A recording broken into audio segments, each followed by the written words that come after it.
Se você parou para assistir esse vídeo e você não está no Brasil, é válido dizer que não importa quão ruim seja a situação nesse país. A Venezuela está pior. Desde 2016, eles enfrentam a pior inflação das Américas e uma das maiores do mundo. Além disso, sua capital, Caracas, é considerada uma das cidades mais violentas do mundo, superando cidades mexicanas ou colombianas. Algo simples como comprar papel higiênico é praticamente impossível na Venezuela, onde é mais vantajoso usar o dinheiro ao invés do papel. E tudo isso no país com as maiores reservas de petróleo do planeta. Na verdade, há um tempo atrás a Venezuela era a nação mais rica da América do Sul. Hoje, metade de sua população vive na extrema pobreza. Então a pergunta é: como isso aconteceu? O que o governo fez de errado para destruir uma economia em tão pouco tempo? Eu vou te contar essa história. O primeiro personagem que eu devo te apresentar é Hugo Chávez, o pai da Venezuela moderna. Ele se tornou presidente após uma vitória esmagadora em 1999. Sua campanha foi baseada na promessa de igualdade e redução da pobreza, sob o que ele chamou de socialismo do século XXI. Uma de suas primeiras políticas foi o chamado Sistema de Democratização do Emprego. Isso era para ser implementado na empresa estatal que extrai petróleo na Venezuela. E não se esqueça, as reservas da Venezuela são maiores que a da própria Arábia Saudita. A folha de pagamento da Petróleos de Venezuela mais que dobrou para 115 mil funcionários desde que Chávez assumiu o cargo em 1999, e a dívida aumentou 10 vezes desde 2006 para 34 bilhões de dólares. Essa foi uma grande notícia, considerando que a Petróleos da Venezuela já foi a maior empresa de toda a América do Sul. No entanto, a Venezuela continuou produzindo o mesmo número de barris por ano. Ou seja, o aumento de funcionários não se deveu a motivos corporativos, mas sim políticos. Na verdade, essa democratização do emprego foi uma forma de empregar todos os venezuelanos desempregados. A mesma coisa aconteceu com o governo. Durante o governo Chávez, os gastos públicos triplicaram. Isso significava mais funcionários do governo e mais programas sociais do que nunca.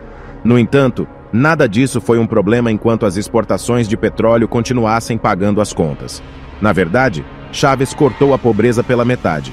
Apesar de ser um país rico em petróleo, antes de Chávez, 60% de sua população vivia na pobreza. 10 anos depois, apenas 30% permanecia abaixo da linha da pobreza. E mesmo que Chávez afirmasse que os países capitalistas estavam tentando destruir o sistema bolivariano, nenhuma nação rejeitava o petróleo venezuelano. Até mesmo Nicolas Sarkozy, o presidente conservador da França na época, estava elogiando os venezuelanos. Chávez não era amigo de empresas privadas, então era comum vê-lo andando por diferentes cidades ordenando às autoridades locais que nacionalizassem todos os tipos de negócios, incluindo pequenas lojas. Tudo isso acabou gerando uma economia totalmente dependente do petróleo. Em 2012, os barris Brent representavam 95% das exportações venezuelanas.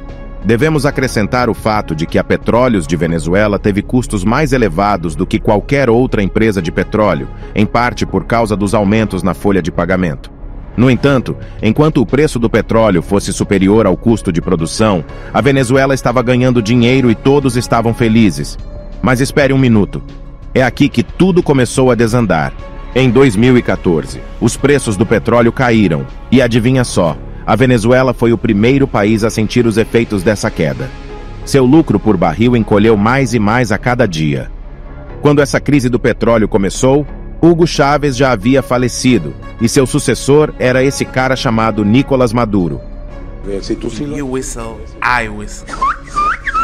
The bird looked at me funny, then flew over my head, and I could feel the spirit of Chávez blessing. Não, isso não é uma piada, nem uma citação tirada de contexto. Maduro se viu com um país que não ganhava dinheiro suficiente apenas com a exportação, e ele tinha salários a pagar. Agora, por causa da expropriação que vinha acontecendo, temos uma Venezuela sem empresas privadas. Assim, mesmo que ele aumentasse os impostos, não havia ninguém para pagá-los. E foi aí que Maduro tomou a decisão mais irresponsável que qualquer político pode fazer: imprimir dinheiro. Com a desvalorização da moeda venezuelana, a inflação disparou. Aqui está um exemplo de como isso era ruim. Imagine você tomando uma cerveja em um bar de Caracas em julho de 2016. Sua cerveja pode custar cerca de 50 bolívares. Então, você volta em setembro e a mesma cerveja custa 100. Isso tem acontecido consistentemente na Venezuela nos últimos anos. Obviamente, isso destruiu todas as políticas de redução da pobreza que Chávez havia criado. Ah, mas fica ainda pior. Justamente quando as coisas estavam terríveis, Maduro demonstrou ao mundo inteiro que as coisas podem piorar muito. Segundo Maduro, a inflação foi criada por aqueles capitalistas malvados que queriam destruir Venezuela. Então a solução lógica, é claro, era combatê-los. Então agora você deve estar se perguntando qual é o resultado aqui? Imagine que você tem um açougue em Maracaibo, uma bela cidade na costa venezuelana. Você compra a carne de um fazendeiro colombiano e paga com dólares americanos. Digamos que meio quilo de carne bovina custe 10 dólares. O Banco Central venezuelano estabeleceu uma taxa de câmbio oficial de 10 bolívares para cada dólar, mas ninguém vai vender dólares a esse preço. O preço de mercado é bem mais alto. Isso significa que, se você quiser continuar comprando carne bovina de seu produtor colombiano, terá pagar o preço estabelecido pelo mercado, o equivalente a 10 mil bolívares por 10 dólares. Mas tudo bem, depois você volta para sua loja com o quilo de carne que acabou de comprar. Então você percebe que o governo estabeleceu um preço máximo de venda de 1.000 bolívares, 10 vezes menos do que você gastou. Então, o que você faz? Você só tem duas opções. Ou fecha a loja, ou vende a carne no mercado negro. Agora alguns de vocês podem estar se perguntando, por que eles têm que comprar carne na Colômbia? Não há produtores na Venezuela? A resposta é, seja qual for o produto que você comprar, ele requer alguma matéria-prima ou alguma ferramenta criada fora do país. Se você quer plantar seu próprio trigo, precisa de um trator, que é fabricado em outro lugar, ou fertilizante, ou mesmo apenas as sementes.